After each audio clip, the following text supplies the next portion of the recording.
역대하 10장입니다. 이 역대하 10장은 제가 웨스트민스터에서 MDF 할 때 히브리어로 처음 배웠던 그 부분이기도 합니다. 그래서 히브리 말로 배우다가 다시 영어로 보다가 또 한글로 보니까 다시 한번 이 감회가 새롭습니다. 이 역대하 10장은 왜 이 이스라엘이 남과 북으로 분단이 되었는가, 그 원인과 경과가 여기 기록되어 있습니다. 여기 설교 요약을 보면서 보겠습니다. 먼저 첫째, 지난 역대하 9장을 통해서 우리는 솔로몬의 부귀와 솔로몬의 죽음에 대하여 보았습니다. 우리 사람은 한 번 죽는 것은 정해진 원칙입니다. 왜냐하면 우리는 모두가 다 죄인이기 때문에 그렇습니다. 솔로몬이 아무리 부귀영화를 누린다 하더라도 그래도 그도 마찬가지 죄인이기에 다시 죽음의 문을 들어갈 수밖에 없습니다. 로마서 6장 23절, 죄의 싹은 사망이니 사람이 한 번 죽는 것은 정한 이치로다. 히브리서 9장 27절입니다. 그런데 우리에게 소망은 있습니다. 왜냐하면 주 예수 그리스도께서 우리를 위하여 예비하신 저 천국에 맨션이 있기 때문에 그렇습니다. 고린도후서 5장 1절이요. 그곳은 주님이 우리를 위하여 예비하신 바로 그 아버지 집인데 그곳에 거할 곳이 많이 있습니다. 요한복음 14장 2, 3절입니다. 그래서 우리에게는 예수 그리스도께서 절대 필요합니다. 그냥 이렇게 부분적으로 필요한 것이 아니라 예수님이 절대 필요합니다. 예수를 믿지 아니하면은 지옥 갑니다. 그 지옥은 우리 이 관념상에 있는 것이 아니라 실제 존재합니다. 예수를 믿지 않으면 지옥에 갑니다. 이것을 다른 말로 아무리 포장을 하고 해도 그건 어쩔 수가 없습니다. 예수 믿지 않으면 지옥에 갑니다. 천국에 가는 유일한 길은 예수입니다. 우리가 많은 신학자들이나 이런 그 종교가들이 말을 해요. 구원은 마치 산으로 올라가는 것 같아서 동쪽, 서쪽, 남쪽, 북쪽에서 올라가는 길이 많다. 그래서 불교로도 가도 되고 힌두교로 가도 되고 이슬람교로도 가도 되고 천주교로도 가도 되고 많아요. 예, 그게 일견일리가 있습니다. 맞습니다. 산에 올라가는 길은 여러 개가 있어요. 그러나 천국에 가는 길은 하나입니다. 우리 그것을 분명하게 짚고 넘어가야 됩니다. 천국으로 가는 길은 하나입니다. 창세기 28장에 바단 아람으로 이 형 에서의 눈을 피해서 도망하던 그 야곱에게 보여주신 그 하늘이 열리고 그리고 하늘과 땅을 연결하는 사닥다리 계시를 보았죠. 그 사닥다리의 시작은 하늘입니다. 땅이 아닙니다. 그 사닥다리의 시작은 하늘이에요. 하늘에서부터 땅으로 연결된 겁니다. 그것을 요한복음 1장에 예수님이 해석을 하십니다. 인자 위에 오르락 내리락 하는 천사를 보리라. 바로 인자가 야곱이 보았던 사닥다리입니다. 우리는 천국에 가는 길을 얘기하는 거지 산에 오르는 길을 얘기하는 게 아닙니다. 산에 오르는 길은 맞습니다. 여러 갈래가 많아요. A 코스, B 코스, C 코스, C 다시 많습니다. 그러나 하늘으로 가는 길은 딱 하나입니다. 그래서 요한복음 14장에 내가 곧 그 길이요, 그 진리요, 그 생명이라는 그 말씀이 바로 그 뜻입니다. 역대하 9장에서 우리는 솔로몬의 죽음을 보았죠. 그 부귀 영화 그리고 하나님이 주신 지혜를 입었었던 그 솔로몬도 예외 없이 죽음을 맞이합니다. 그래서 우리는 사람의 본분, 사람의 의무, 사람이 어떻게 살아야 되는지 그것을 다시 한번 묵도합니다. 전도서 12장 13절 14절에 일의 결국을 다 들었으니 하나님을 경외하고 그의 명령들을 지킬지어다. 이것이 모든 사람의 본분이니라 라고 말씀합니다. 그래서 우리는 우리 오전에서도 말씀드렸지만은 시편 78편 그리고 신명기 32장 6절에 있는 것처럼 우리가 받은 그 진리를 복음을 우리 자녀들에게 자손들에게 전할 사명이 있습니다. 왜냐하면 그것이 우리의 본분이기 때문에 그렇습니다. 그리고 하나님은 반드시 심판하십니다. 선과 악 간에 반드시 심판하십니다. 그런데 어떤 선악간 이 땅에 있는 모든 행위와 모든 은밀한 일것까지 하나님께서는 심판하십니다. 그래서 우리는 솔로몬의 부귀영화보다 하나님을 경외합니다. 그리고 하나님의 말씀을 순종합니다. 다음에 두 번째 오늘 본문 역대하 10장을 보면은 솔로몬이 하나님의 마음을 떠났다라고 이 열왕기상 11장에 그렇게 기록을 합니다. 솔로몬 왕은 이방 여인들을 아내로 삼죠. 그래서 총 1000명을 맞이합니다. 그런데 문제는 그 1000명이 자기가 섬기고 있는 우상들, 신을 다 가지고 와요. 근데 젊었을 때 힘이 있을 때는 어느 정도 통제가 되는 듯 하지만 실은 통제가 안 됐지만 통제가 되는 듯 하지만 노년에는 이제는 솔로몬이 통제가 안 되니까 그 이방 여인들이 오히려 솔로몬을 좌지우지하게 되고 솔로몬이 좌지우지 되니까 이스라엘이 흔들리기 시작하게 된 것이죠.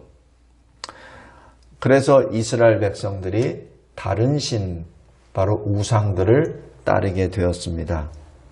하나님은 이 사실에 대하여 진노하시고 솔로몬에게 말씀하십니다. 그것이 열왕기상 11장 11절부터 13절입니다. 네가 솔로몬 왕 네가 내 언약과 내가 너에게 명령한 법도를 지키지 아니하였으니 하나님이 말씀하십니다. 내가 반드시 이 나라를 내게서 빼앗아 내 신하에게 주리라. 그런데 시기는 언제냐면 내 아버지 다윗을 위하여 너의 아들을 손에서 빼앗아 주리라 라고 말씀합니다. 네가 생전에는 이 일이 안 일어나지만 네 아들 세대에서 이 나라가 찢겨지리라. 그리고 너의 나라에 한 지파를 죽이리라 라고 말씀합니다. 그러니까 총 12지파에서 10지파는 네 신하에게 주고 너 한 지파, 유다 지파, 거기에 한 지파를 집어넣어서 2지파로 유다 나라를 그냥 존속시키겠다고 지금 하나님 말씀하십니다. 솔로몬이 이 말씀을 듣고 어떻게 반응했을까요? 만약 여러분이 솔로몬이라면 어떻게 반응했겠습니까? 비록 이렇게 말씀을 들었을 때는 빨리 하나님께 회개해야 되죠. 하나님 잘못했습니다. 저로 인하여 이 나라가 이렇게 분단되면 안 되지 않습니까? 라고 마음을 찢으며 회개하며 하나님께 기도했어야 됐어요. 그런데 솔로몬은 이미 마음을 떠나버렸기 때문에 어떻게 조치를 하냐면 그 신하를 죽이려고 합니다.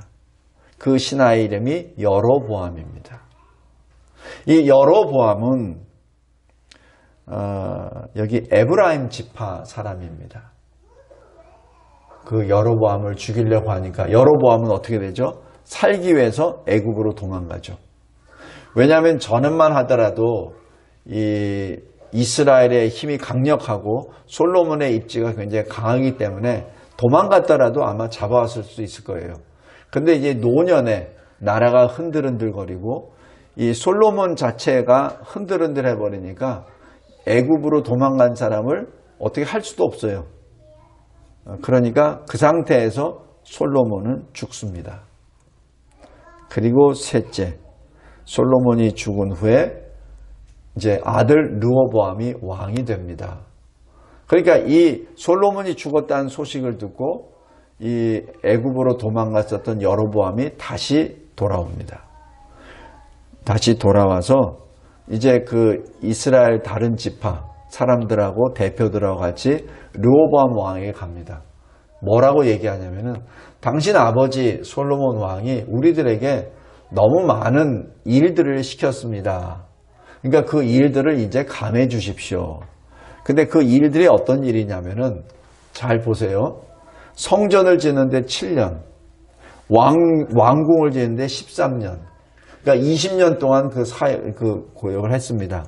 그리고 솔로몬이 그 나라가 이 국토가 회복되면은 그거를 요새화 시켰죠.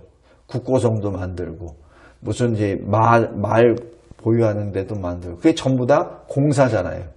그 공사를 하는데 근 40년 통치 기간 동안에 계속했다는 것을 여기서 의미합니다. 솔로몬이 자기 자신을 위한 공사가 아니라 나라를 위한 공사였어요. 그런데 지금 여로보암은 백성들의 그 고난, 백성들이 힘들어하는 것을 정치적으로 이용하는 거죠. 지금 목적은 다들 알아요. 이스라엘을 더욱더 견고하게 지키기 위해서 평화의 때에 전쟁을 대비하는 그런 왕이었습니다. 그런데 그 자체를 악한 걸로 얘기한 거예요. 그래서 르호보암 그 왕에게 아버지 솔로몬 왕이 우리에게 너무 많은 것을 요구했으니까 이제 그거 좀 덜어주세요라고 얘기합니다. 그러니까 르호보암 왕이 지금 당장 즉답은 할 수 없고 3일을 기간을 좀 달라고 합니다. 3일 동안 내가 좀 의견을 수립한 다음에 당신들에게 답을 주겠소. 그래서 여로보암과 그 이스라엘 대표들이 떠납니다. 그리고 이제 르호보암이 자문을 구하죠. 어떤 자문을 구하면은 솔로몬 왕이 있었을 때 신하들, 그러니까 지금 르호보암에게는 원로 대신들이죠. 왜냐하면 솔로몬이 40년을 통치를 했으니까 40년 동안 솔로몬 밑에 신하 생활했던 사람은 이제 나이가 들어서 이제 물러났죠. 그런데 암만 해도 원로 대신들이고 솔로몬의 지혜로 솔로몬과 함께 통치를 했던 사람이니까 지혜가 있잖아요. 그래서 먼저 원로들에게 묻습니다. 그러니까 원로들이 하는 말이 7절입니다. 그 여로보암과 그 이스라엘 지파 대표들이 말한 것, 그 사람들에게 그렇게 하겠다고 얘기하십시오. 그러면은 그들이 배반하지 않고 왕의 신하가 될 겁니다. 이렇게 말합니다. 물론 당장은 좀 듣기가 좀 거북하지만 그들의 말에 이제 따라가는 걸로 하십시오. 이렇게 말합니다. 근데 르호보암은 그때 나이가 40인데 약간 이 판단력이 그렇게 좋지 않습니다. 그러니까 그것에 대해서 별로 만족하지 못하고 자기 당대의 신하들에게 묻습니다. 그러니까 현역들에게 묻죠. 그러니까 현역들은 어떻게 하죠? 그들이 감히 왕에게 그런 제안을 한단 말입니까? 그건 말이 안 되지. 왕은 절대 주권의 왕인데 어떻게 신하들이 와서 이렇게 하라 저렇게 하라 합니까? 그건 말이 안 됩니다. 지금 잡지 않으면 나라가 신하들 손에 좌지우지 되니까 지금 버릇을 딱 고치십시오. 그러니까 솔로몬 왕의 준 그 노역이 손가락만 하다, 손가락만 하다면은 르호보암 왕의 그 노역은 허리만큼 될 것이다. 그러니까 훨씬 더 크다는 얘기죠. 그리고 솔로몬 왕의 어떤 채찍질이면은 르호보암 왕은 전갈 채찍이다. 그래서 더 심할 것이다 라고 그렇게 말을 합니다. 자, 그런데 3일 만에 찾아온 이 여로보암과 그리고 이 이스라엘 지파 대표들에게 르호보암 왕이 말한 것은 솔로몬 왕의 그 원로 대신들의 뜻이 아니라 자기 당대에 있었던 젊은 사람들의 뜻을 전합니다. 그러니까 여기 16절이 그 결과예요. 우리가 다윗과 무슨 관계가 있느냐? 이새의 아들에게서 받을 유산이 없도다. 이스라엘아, 각각 너희의 장막으로 돌아가라. 다윗이여 이제 너는 내 집이나 돌보라. 내 집이나 돌보라는 건 뭐예요? 유다 지파만 다스리라는 얘기죠. 나머지는 다 우리가 당신을 떠나겠다. 지금 선언한 겁니다. 성도 여러분, 언뜻 보면은 이것이 굉장히 좀 어떻게 말이 안 되는 그런 일들 같은데, 이 히브리어 말로 이 여로보암이나 이 이스라엘 대표들이 말하는 것을 보면은 르호보암을 왕으로 생각 안 합니다. 이 표현 자체가. 그러니까 이 르호보암은 거기에 대해서 사실 분개한 거예요. 그러니까 이 감정이 이성을 지배해버린 게 된 거고, 그다음에 거기에 대한 그 조언을 자기와 같이 이 경륜도 짧고 경험도 부족한 젊은 세대에게 물어온 것이죠. 그러니까 결론은 분단이죠. 분열입니다. 성도 여러분, 이것을 그냥 우리 인간적으로, 인간사로 이렇게 생각해 보면은, 르호보암 왕이 참 식견도 부족하고 또 감정에 치우쳤다, 이렇게 봅니다.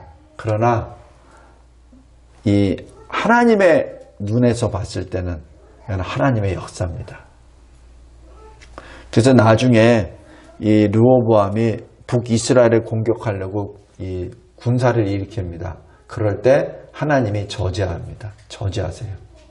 이것은 네 일이 아니라 하나님이 행하신 일이야 라고 하면서 전쟁을 막으십니다. 여기 설교야 큰 3번입니다.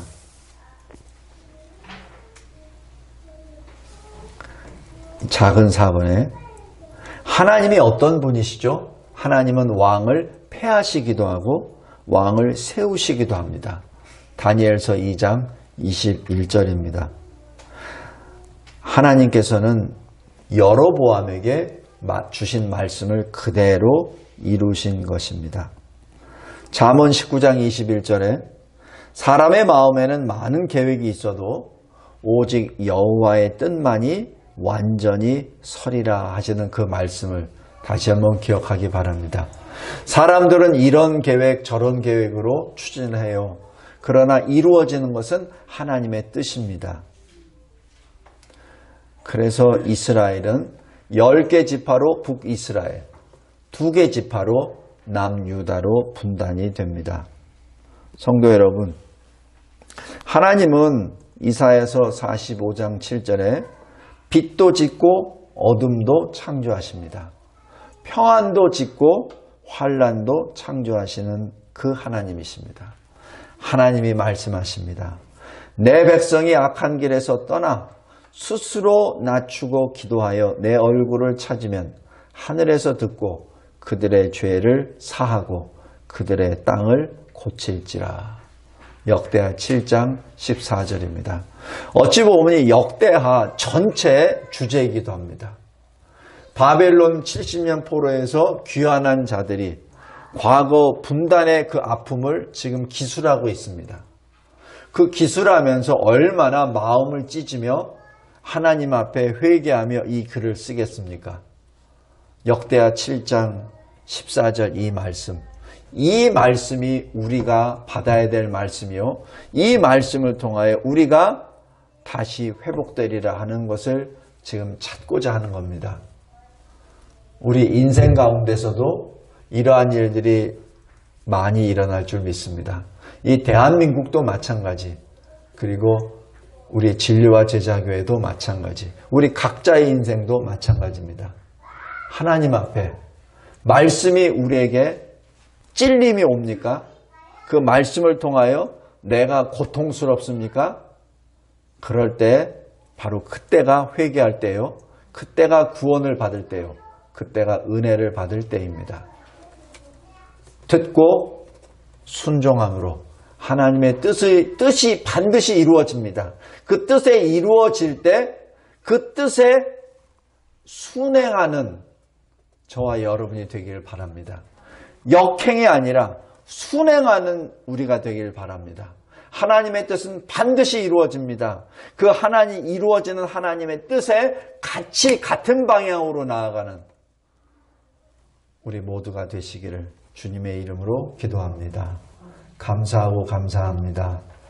우리는 어디에 있든지 늘 하나님 앞에 있습니다. 하나님, 저희들에게 주신 말씀에 따라 말씀에 순종함으로 하나님께서 이루어 가시는 하나님의 역사에 순행하는 우리 모두가 되게 하옵소서. 예수 그리스도의 이름으로 기도드리옵나이다. 아멘.